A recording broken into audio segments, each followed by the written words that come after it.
Olivier Ernest Jean-Marie, bonjour. Oui, bonjour Herman et bonjour la Guyane. Alors, ce memento des élections 2007-2017 est tout chaud, il vient de sortir, mais d'où vous êtes venu cette folle idée finalement de vous lancer dans ce travail de titan? C'est la curiosité d'un citoyen ordinaire qui voulait en savoir plus sur le fonctionnement des institutions démocratiques. Donc, comment en fait sont régies et contrôlées les dépenses électorales, comment sont financés les partis politiques, comment sont indemnisés les élus, et puis aussi avoir sous la main tous les résultats donc des élections qui ont eu lieu entre 2007 et 2017. Il y a eu 17 rendez-vous électoraux. Donc c'est toujours utile d'avoir donc dans un seul document tous les résultats électoraux, surtout qu'on est à la veille donc des élections européennes, des élections municipales en 2020 et des élections donc territoriales en 2021. Comment et avec qui vous avez mené tout ce travail de recherche? Alors c'est un travail donc personnel que j'ai fait donc avec le concours des services donc de la Commission nationale des comptes de campagne et des financements de la vie politique, avec aussi le concours du ministère de l'Intérieur, avec le concours aussi des institutions démocratiques, donc des conseils communautaires qui m'ont communiqué la liste de tous les élus. Ça a été facile d'accéder aux données? Pas toujours évident, pas facile, et puis surtout il fallait extraire les données propres à la Guyane, donc de la base nationale aussi. Donc c'est un petit travail de fourmi, surtout que ce sont des données qui s'étalent sur 10 ans, donc 2007 à 2017, notamment pour les aides publiques. Qui sont versés aux partis politiques, par exemple. Donc ça demande beaucoup de temps. Entre nous, ces autorités là que vous nous avez listées il y a quelques secondes n'ont pas été un petit peu dans le doute, ne vous ont pas demandé pourquoi vous étiez en quête de toutes ces informations? Oui, j'ai dû donc rédiger des courriers. Alors certaines données aussi sont accessibles, sont complètement ouvertes. Hein. Donc ce sont des données ouvertes. Parce qu'ils ont dû se demander pourquoi ils demandent toutes ces informations. Oui, notamment le nom, donc la composition des bureaux et des conseils communautaires. Donc j'ai dû rédiger des courriers, j'ai dû expliquer. Une fois que j'ai expliqué, j'ai eu accès aux informations. Est-ce que vous ne craignez pas de vous faire des ennemis avec ce document de travail, parce que finalement il y a des informations qui pourraient vouloir être gardées secrètes par certains candidats lors de précédentes élections? Alors, il n'y a aucune information confidentielle dans ce document-là. Toutes ces données... En tout cas, certains auraient peut-être souhaité qu'elles ne soient pas publiées. Oui, mais il faut donc intégrer qu'il y a quand même, même si la transparence n'est jamais totalement acquise, il y a un très très très grand mouvement qui s'est amorcé depuis une quinzaine d'années dans la vie politique française et donc la vie politique guyanaise, donc vers plus de transparence suite aux différentes affaires de financement des partis politiques. Et aussi des dérives de certains ministres, je pense notamment à l'affaire Cahuzac.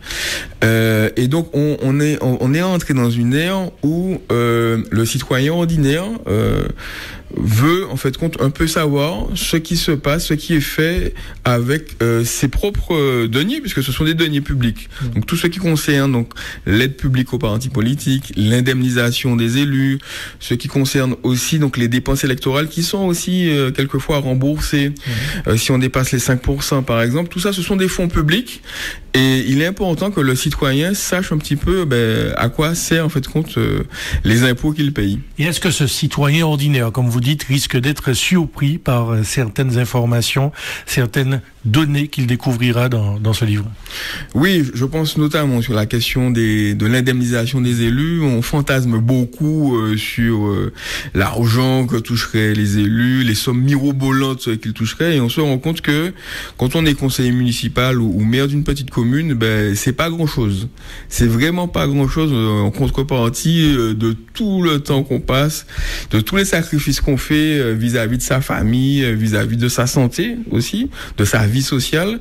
Et donc là, je pense que ça peut permettre de clarifier et de casser certaines idées reçues. Il s'adresse à qui, ce document de travail, ce livre, finalement? Alors, il s'adresse à tous les citoyens ordinaires qui s'intéressent au fonctionnement des institutions démocratiques, et plus spécialement donc aux observateurs de la vie politique, donc à des journalistes, mais aussi à des universitaires, donc des politistes, donc des chercheurs en sciences sociales. Il s'adresse aussi à des élus, des collaborateurs d'élus, des militants politiques, à des directeurs de campagne qui préparent des campagnes électorales à venir. Donc voilà, donc c'est une cible très très très large qui est concernée par donc le fonctionnement de nos institutions démocratiques. Est-ce que vous avez rencontré des freins particuliers dans tout ce travail que vous avez mené pour sortir ce livre? Non, je n'ai rencontré aucun frein. Ni de menace, ni de pression? Aucune pression, aucune menace, non. On est dans une société de plus en plus ouverte et où la valeur transparence est de plus en plus importante. En travaillant sur ce document durant plusieurs mois, j'imagine, qu'est-ce qui vous a marqué dans la spécificité guyanaise, peut-être dans ces chiffres, tous ces chiffres sur lesquels vous avez travaillé, vous avez planché? Alors, ce qui m'a alerté vraiment, notamment en comparaison avec des éléments aussi que j'ai recueillis pour la Guadeloupe et pour la Martinique, puisque le mémento des élections existe aussi pour ces départements-là, ces territoires-là, c'est la question donc du plafond des dépenses électorales.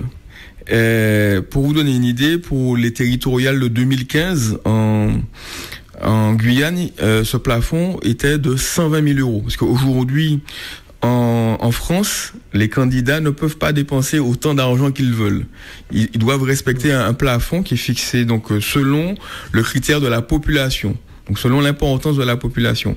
Et donc en Guyane en 2015, ce plafond était environ 121 000 euros, alors que pour la Martinique, il était de 164 000 euros et pour la Guadeloupe de 168 000 euros. Or, vu l'étendue du territoire donc guyanais, donc 86 000 km² contre 1000 km² en Martinique et 1500 donc à peu près en Guadeloupe, ça me paraît quand même aberrant. Faites compte que ce plafond-là soit plus bas en Guyane qu'en Martinique ou qu'en Guadeloupe. Et donc je pense que c'est quelque chose qu'il faudrait revoir, que le législateur devrait revoir et peut-être aussi intégrer dans le calcul de ce plafond-là aussi l'étendue du territoire, la densité de la population par exemple. Alors, vous l'avez dit, ce travail, vous l'avez mené pour la Martinique, pour la Guadeloupe et donc la Guyane.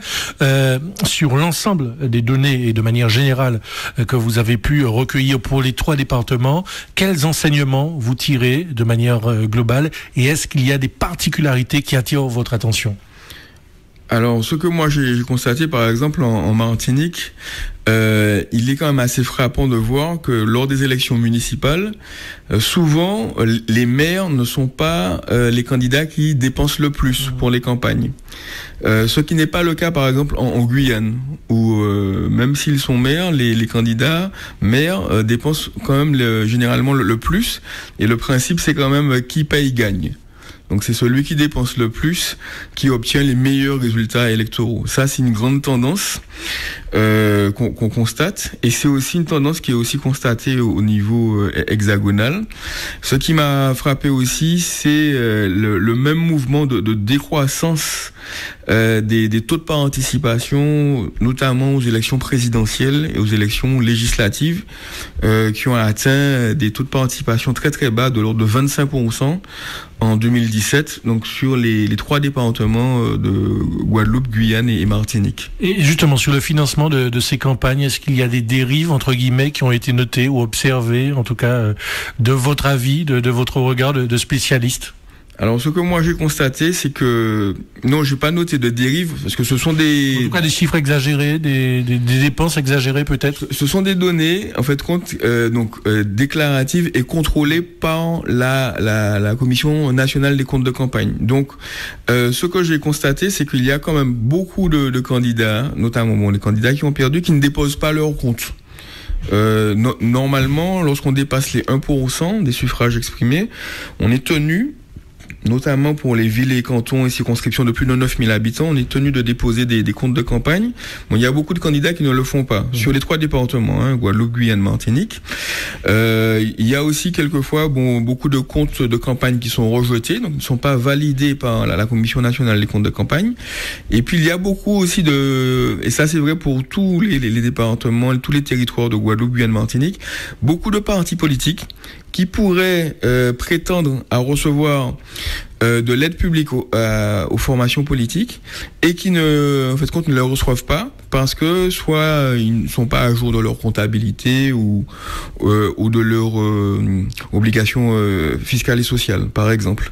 Ça veut dire que le mémento des élections 2007-2017 peut servir de base de travail à tous ceux qui seront candidats là aux prochaines échéances électorales, notamment les municipales de l'année prochaine? Ah oui, c'est un document indispensable pour tous les militants qui préparent les campagnes électorales là. Donc il y a beaucoup là d'équipes qui sont en train de préparer les élections municipales de 2020 là. C'est un document vraiment indispensable à avoir, qu'on soit simple militant politique, directeur de campagne ou mandataire financier.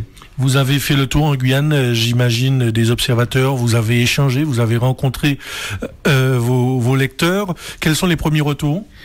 Un retour très très très positif. Visiblement, ce mémento-là répond à un besoin et surtout, il diffuse donc des informations qui n'avaient jamais été diffusées, notamment les dépenses de campagne, le montant de l'aide publique aux formations politiques, et puis surtout, il permet de mettre un nom sur tous les élus, donc les maires, les membres de conseils communautaires, donc des EPCI, et bien sûr tous les conseillers territoriaux.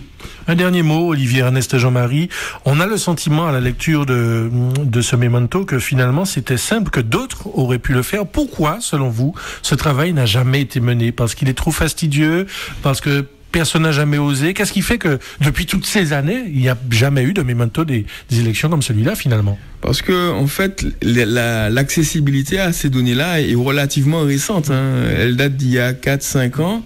Et pour vous donner pour illustrer cela, par exemple, ce n'est que depuis 2014 qu'on connaît qu'on peut avoir accès au montant des dépenses électorales des candidats au sénatorial. Par exemple, avant 2014, il n'y avait pas d'obligation de tenue de compte de campagne et les comptes de campagne des élections sénatoriales n'étaient pas accessibles. Donc c'est quelque chose de relativement récent, l'accès à ces données-là. Et puis c'est vrai que ça demande quand même pas mal de boulot pendant beaucoup de temps. Mais voilà. Est-ce qu'avec ce mémento, finalement, il ne faut pas craindre, en tout cas les candidats ne doivent pas craindre un nouveau regard, un nouveau comportement des électeurs qui du coup là auront des éléments, des bases, des données pour analyser, réfléchir et peut-être voter différemment?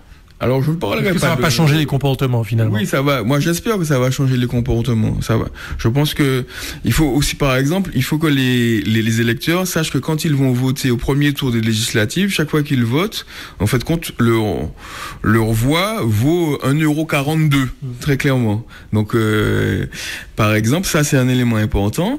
Et puis, je pense que c'est un élément aussi important pour les élus ou les candidats pour qu'ils puissent, de façon spontanée, communiquer sur leur compte de campagne, sur la comptabilité des parentis, sur aussi le montant des indemnités qu'ils reçoivent, parce qu'il existe donc un barème que je décris là pour l'indemnisation des élus, mais c'est un barème qui peut être adapté. Donc il peut y avoir des politiques très très particulières selon les mairies, selon les EPCI d'indemnisation des élus. Et l'idée c'est que ce que je souhaite, c'est que les citoyens demandent plus d'informations aux élus et que les élus en produisent plus de façon spontanée pour rétablir le dialogue qui est quand même rompu entre les citoyens et les élus. Et surtout la clarté dans les affaires et la gestion des campagnes, entre autres. Olivier Ernest Jean-Marie, merci. Bonne journée. Merci et à bientôt.